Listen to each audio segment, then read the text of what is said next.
Welcome back, I'm Tedward and welcome back to the SL65 AMG Black Series. We're gonna take this out to Lars Anderson Cars and Coffee, or Boston Cars and Coffee as it's colloquially known. But we've got a little bit of a Team Champagne Ninjas theme going, and I believe we're bringing the CLK DTM to match this. So let's jump in, take it for a ride. I think I have enough fuel to do this without a fuel stop.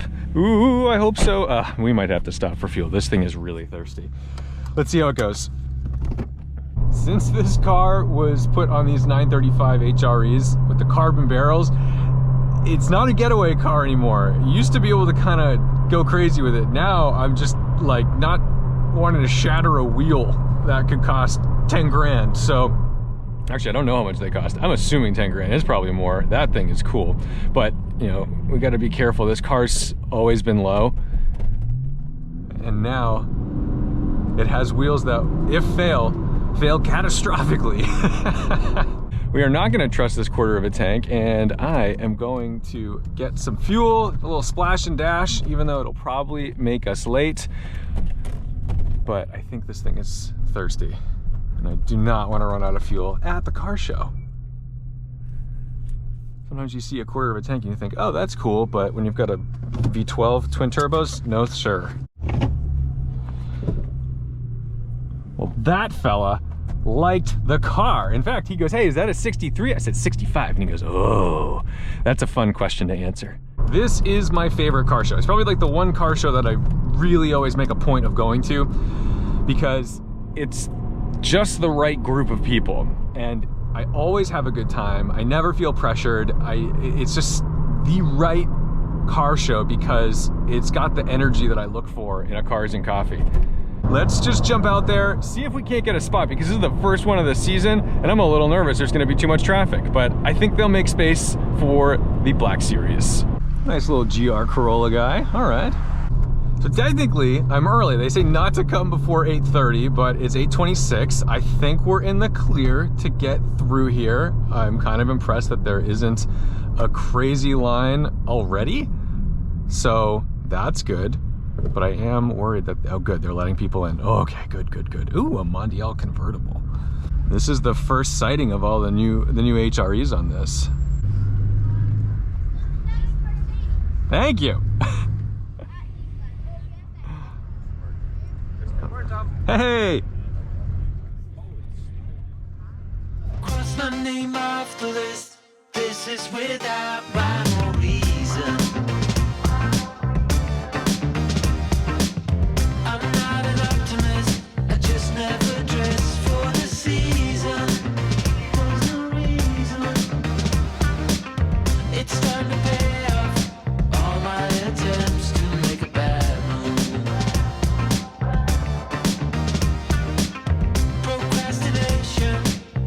Day. It's a good beginning to the season. I'm just happy that you didn't die in this thing. You know, it's funny, I don't even come to these for the cars anymore. I just come to see people. That's my new favorite car here. Yeah. Well, these two, really. 964 Gambala, baby. Look at the interior of this. This is crazy. This is when you get little treats. I mean, look, we've got a PTS 4-liter right next to it, and like I'm ignoring it because of this. Oh my God. Oh man, why is your tack sideways? I'm an outlaw, brother. Dude, look at this. This is beautiful. No, that's really nice. It's excessive, but like as far as Gambala is concerned, this is tasteful. I was gonna say, yeah. All right, I'm curious what's back here. It's probably a 3.8 considering it's embroidered on the headrest. That's just for show. Man, that's cool. I want to drive a built 3.8 air cooler. That's probably pretty violent. I would like that. Captain Crankshaft has created, this is my buddy Jackson. He's got a nice little YouTube channel, but he's created a Safari 996, and it looks really good. This like genuinely looks the part.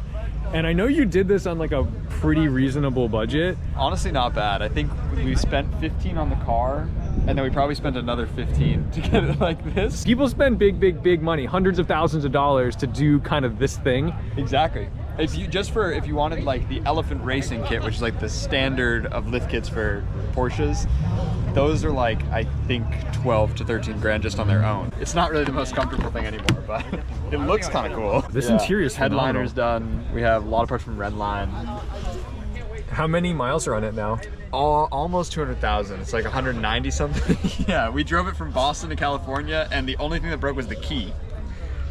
Somehow. This is a fun little thing that started to happen. Yeah, but like, I think that's the charm of a 996 is like, you see the car, it looks really good, and then you just start finding the pieces that are falling off of it. Oh yeah, the vents were like, it no longer blows any heat or cold air. It actually, the foam that's supposed to separate the two, it blew out of the vents into my face. It's long gone. The perfect camping vehicle, no heat or AC. Yeah. You can also check out the lovely, you're gonna like this. I like this ducktail. Yeah, this is cool. This fiberglass? Fiberworks, yeah, cool. The, oh yeah. Very dirty. There's wires that are like chewed up. It needs to be washed and cleaned and rebuilt. It's still more together than a SEMA car, so you should be proud. It's just like the Jabala, like, you know, engine bay. I mean, it does the job. Its job is to go sideways in the dirt, so. It does that job really well. You like that? That's a little, that's called wiring right there. Probably haven't heard of it. You haven't hired the electrical guy yet? No, I'm the electrical guy, which is a huge mistake. Weren't you an art major? I did go to art school. Did go to art school. That's not good. Yeah. What are these wheels? These are Nomads. They're Sprinter van wheels. Sprinter van wheels. I'm looking to put Nomads on my GX. Dude, these things are durable. Yeah. I like them a lot, actually. That's awesome. It was hard to find like the wheel that we wanted. These fit it very well. I actually love this car more than any other car I've ever owned. It's the greatest thing, but it's so goofy. Like, it's temperamental, it's hilarious, but it's a car with character, man. And there's nothing better than a car with a little character. It puts a smile on my face every time I drive it. And you know what? Compared to a lot of other crazy cars, like you drive a Lamborghini or something, you've driven Lamborghinis, they can get some negative attention. Yeah, This puts a smile on everybody's face. You don't even, some people obviously have no idea what it is. They're just like, pink car. Yeah, no, I had a group of like 12-year-old girls yell Barbie car at me like 100 times. They were very happy with it. If there was one recommendation, I would put like pictures of your faces on these. Oh, that would be hilarious. Just Will on one side, we on the other side. That would actually be so funny. Successful day. Get this thing started up and do a 20-point turn out of here. Maybe people don't look at Boston as like the absolute best car scene, but to me, there are so many cool people out here that it makes it so special. Hey, thank you. See ya.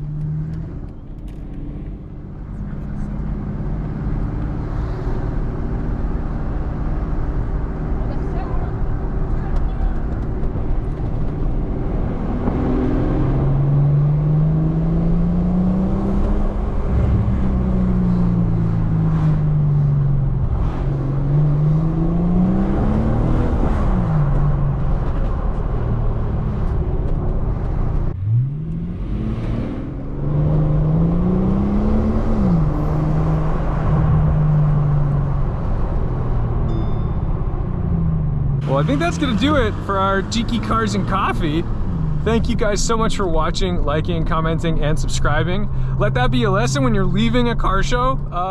Don't go crazy. A, there's probably cops sitting there watching you, so you know you're a sitting duck if you just like light it up. But B, you saw all the people on the side of the road. Sometimes there's big crowds, and it is just not worth hitting a human being in a car to show off for it. So just make sure that if you are gonna do anything silly and show off what the car can do, you're doing it in a way that you're absolutely positive that the only thing that you're gonna hit is a wall or a barrier if something goes awry. So thank you guys so much for watching, liking, commenting, and subscribing.